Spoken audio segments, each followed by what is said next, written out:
माता शबरी की कथा।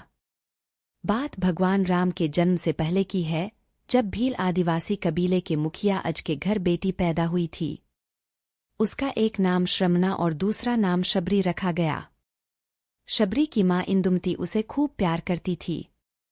बचपन से ही शबरी पशु पक्षियों की भाषा समझकर उनसे बातें करती और जब शबरी की माँ उसे देखती तो कुछ समझ नहीं पाती थी। कुछ समय बाद एक पंडित ने शबरी के परिवार को बताया कि वो आगे चलकर सन्यासी बन सकती है। इस बात का पता चलते ही शबरी के पिता ने उसका रिश्ता तय कर दिया। जैसे ही शादी का दिन नजदीक आया, शबरी के घर वालों ने खूब सारी बकरियां और अन्य जानवर घर के पास लाकर बांध दिए। एक दिन शबरी का माँ जब उसके बाल बना रही थी तो उसने माँ से पूछा, इतने सारे जानवर हमारे घर क्यों लाए गए हैं?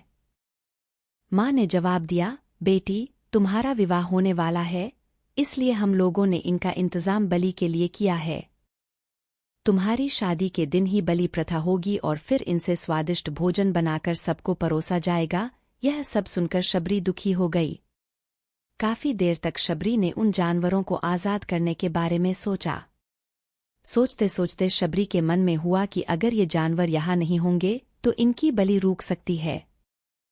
ऐसा नहीं हुआ तो मेरे घर से कहीं चले जाने पर ही यह बलि रुकेगी। जब मैं ही नहीं रहूंगी तब न विवाह होगा और न ही बलि प्रथा। इससे मासूम जानवर बच जाएंगे। इसी सोच के साथ जानवरों को रखी गई जगह पर शबरी पहुंची। उसने सोचा कि उन्हें खोल देती हूं, लेकिन वो ऐसा नहीं कर पाई। उसके बाद शबरी जंगल की तरफ भागने लगी। भागते भागते शबरी ऋषिमुख पर्वत पहुंच गई। वहां करीब 10,000 ऋषि रहा करते थे। शबरी को लगा कि वो भी इसी जंगल में किसी तरह ऋषिमुनियों की सेवा करके अपना जीवन जी लेगी। वो चुपचाप उसी जंगल में एक हिस्से में किसी तरह से रहने लगी। शबरी रोजाना ऋषिमुनियों की झोपड़ी के आगे झाड़ू लगाती और हवन के लिए लकड़ियां भी लाकर रख देती। ऋषिमुनियों को समझ नहीं आ रहा था कि जंगल में उनके काम अपने आप कैसे हो रहे हैं। एक दिन शबरी को किसी ऋषि ने देख लिया। उसे देखते ही उसका परिचय पूछा। जैसे ही शबरी ने बताया कि वो भील आदिवासी परिवार से संबंध रखती है तो उसे ऋषियों ने खूब डांट लगाई। शबरी को इस बात का बिल्कुल भी पता नहीं था कि उसकी जाति छोटी है और उसे ऋषियों द्वारा जाति की वजह अपमान सहन करना पड़ेगा। इतना सब होने के बाद भी शबरी हर ऋषिमुनि के दरवाजे पहुंचती और उनके आंगन में झाड़ू लगाकर उनसे गुरु दीक्षा देने के लिए कहती। हर कोई शबरी को उसकी जाति की वजह से अपने आश्रम से भगा देता था। ऐसा होते होते काफी समय बीत गया। उसके बाद शबरी मतंग ऋषि की कुटिया में पहुंची। वहां पहुंचकर मतंग ऋषि को शबरी ने बताया कि वो उनसे गुरु दीक्षा लेना चाहती है। उन्होंने खुशी खुशी उसे अपने गुरुकुल में रहने दिया और भगवान से जुड़ा ज्ञान देते रहे। शबरी ने भी अपने गुरु मतंग ऋषि की सेवा करने में कोई कसर नहीं छोड़ी। वो गुरुकुल के भी सारे काम करती थी। शबरी से खुश होकर मतंग ऋषि ने उसे बेटी मान लिया था। समय के साथ मतंग ऋषि का शरीर बूढ़ा हो गया। उन्होंने एक दिन शबरी को अपने पास बुलाया और कहा, बेटी, मैं अपना देह त्यागना चाह रहा हूं। बहुत साल हो गए इस शरीर में रहते रहते। शबरी ने दुखी मन से कहा, आपके ही सहारे मैं इस जंगल में रह पाई हूं। आप ही चले जाएंगे तो मैं जीकर क्या करूंगी? आप अपने संग मुझे भी ले जाइए, मैं भी देह त्याग दूंगी। मतंग ऋषि ने जवाब दिया, बेटी, तुम्हें चिंता करने की जरूरत नहीं है। राम तुम्हारी चिंता करेंगे और ध्यान भी रखेंगे। शबरी ने राम का नाम सुनने के बाद पूछा, वो कौन है और उन्हें मैं किस तरह से ढूंढूंगी? मंतग ऋषि ने बताया, राम कोई और नहीं भगवान है। वो तुम्हें सारे अच्छे कर्मों का फल देंगे। तुम्हें उन्हें ढूंढने की कोई जरूरत नहीं है। वो एक दिन खुद तुम्हें खोजते हुए इस कुटिया में आएंगे और तुम्हें उनके हाथों ही मोक्ष मिलेगा।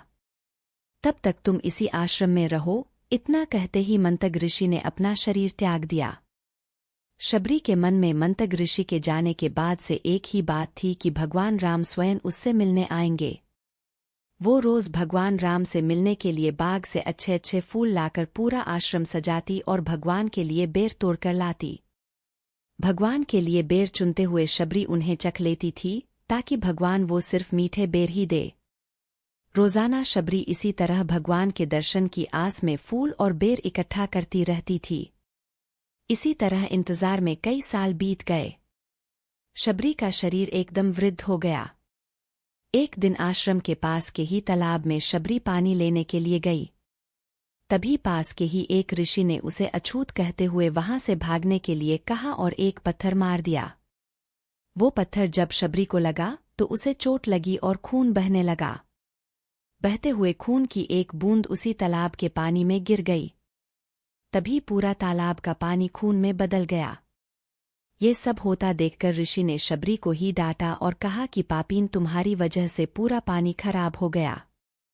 रोज ऋषि उस पानी को साफ करने के लिए अपनी कई तरह की विद्याओं का इस्तेमाल करते। कई सारे जतन करने के बाद भी कुछ नहीं हुआ।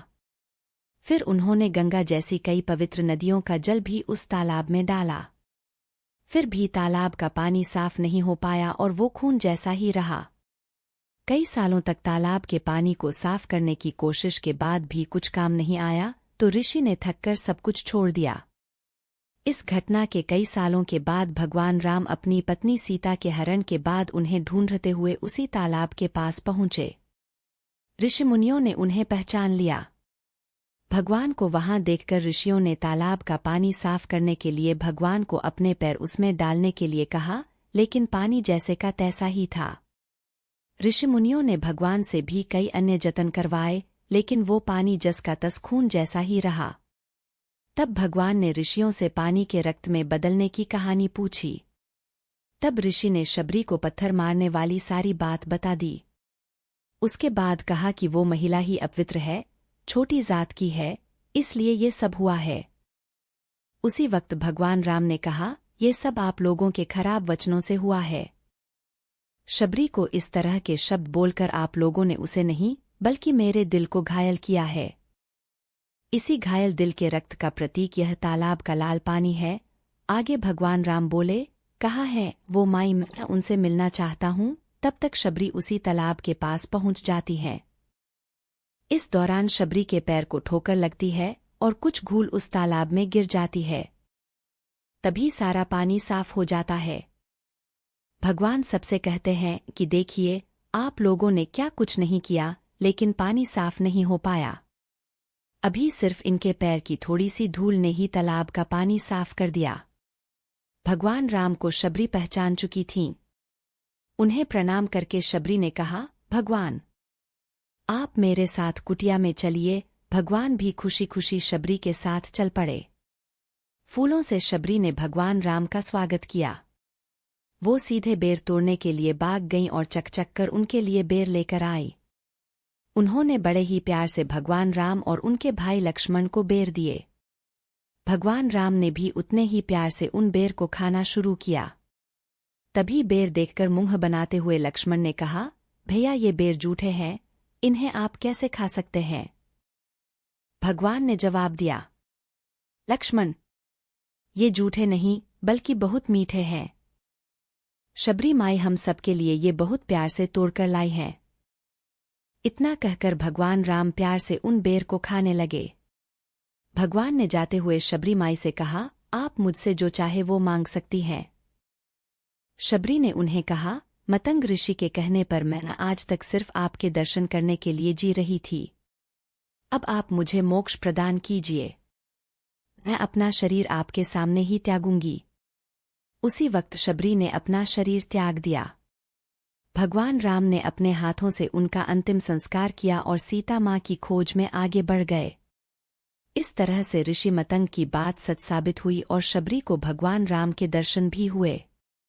तभी से भगवान राम को शबरी के राम भी कहा जाने लगा। कहानी से सीख, सच्ची श्रद्धा हो तो भगवान के दर्शन जरूर होते हैं।